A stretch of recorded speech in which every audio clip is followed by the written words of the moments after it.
اس کے گناہوں کے 99 رجسٹر ہوں گے. رجسٹر بھی اتنے بڑے تاحد نظر پھیلے ہوئے ہوں گے. اللہ تعالیٰ اس سے پوچھے گا کیا خیال ہے کوئی عذر ہے؟ کہا کوئی عذر نہیں. لیکن اللہ نے فرمایا تیرے ساتھ زیادتی نہیں ہوگی.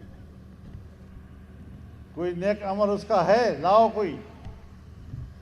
ایک چھوٹی سی پرچی تھی، وہ لائی گئی اور اس پر لکھا ہوا تھا اشہد ان لا الہ الا اللہ و اشہد ان محمد رسول اللہ. سبحان اللہ.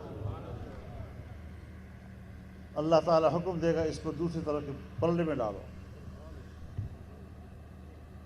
وہ حیران ہوگا اتنے بڑے رجسٹر اور اس کے مقابلے میں ایک چھوٹی سی پرچی،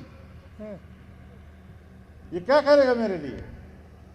لیکن جب ترازو میں ڈالا گیا تو پرچی جو ہے وہ بھاری نکلی. سبحان اللہ. آج اس دور میں آپ کے ہاتھ میں پھر ایک پرچی آئی ہے. اس پر کتاب کا نشان ہوگا، اور کتاب کا نشان لوگ کہتے ہیں جمعیت کو کتاب کا نشان کیا ملا کہ انہوں نے اس کو کتاب اللہ بنا دیا. بھئی یہ تو سیدھی سادی بات ہے. یہ کتاب اگر کسی یہودی کے ہاتھ میں ہوگا تو لوگ سمجھیں گے کوئی یہ تورات کی کتاب ہوگی. اگر کسی عیسائی کے ہاتھ میں ہوگا تو لوگ سمجھیں گے کہ شاید یہ ایک انجیل ہو. اگر سکھ کے ہاتھ میں ہوگا تو لوگ سمجھیں کہ کوئی گرنتھ کی کتاب ہے. اگر کسی ہندو کے ہاتھ میں ہو تو لوگ سمجھیں گے کہ بھئی یہ وید ہے.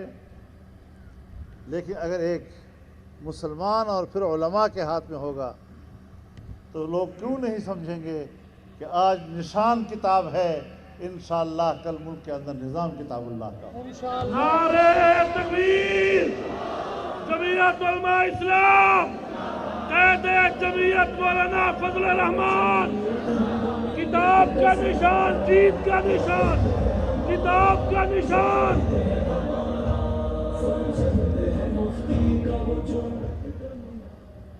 تو میرے محترم دوستو، اب جہاں تک بات ہے خدمت خلق کی، لوگ الیکشن کے دنوں میں پبلک سے سودے کرتے ہیں. آپ مجھے ووٹ دیں تو میں آپ کو یہ دوں گا، تم مجھے ووٹ دو گے تو میں آپ کو یہ دوں گا. جمعیت علماء اسلام خدمت خلق کی بات کرتی ہے تو قرآن و سنت کی روشنی میں کرتی ہے. الیکشن ہو یا نہ ہو، لیکن عام انسانیت اور معاشرے کی جو خدمت اقتدار کی صورت میں ہو سکتی ہے، جب وسائل آپ کے ہاتھ میں ہوں، وہ شاید گھر بیٹھے بیٹھے نہ ہو سکے. تو اللہ رب العزت نے اس کا بہت بڑا مقام مقرر کیا ہے. رسول اللہ صلی اللہ علیہ وسلم فرماتے ہیں ان للہ خلقا خلقهم لحوائج الناس یفزع الناس الیہم بحوائجہم ہم الآمنون یوم القیامہ. اللہ تعالیٰ کی اپنی ایک ایسی مخلوق بھی ہے جسے لوگوں کے ضرورتوں کو پورا کرنے کے لیے پیدا کیا گیا ہے، اور لوگ اپنی ضرورتیں لے کر ان کی طرف لپکتے ہیں.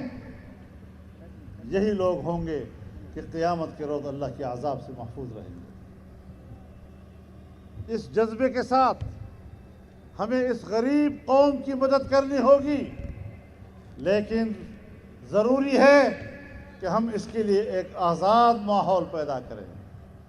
اب غلامی سے نکلیں، اور آزاد معاشرہ کیا ہو سکتا ہے؟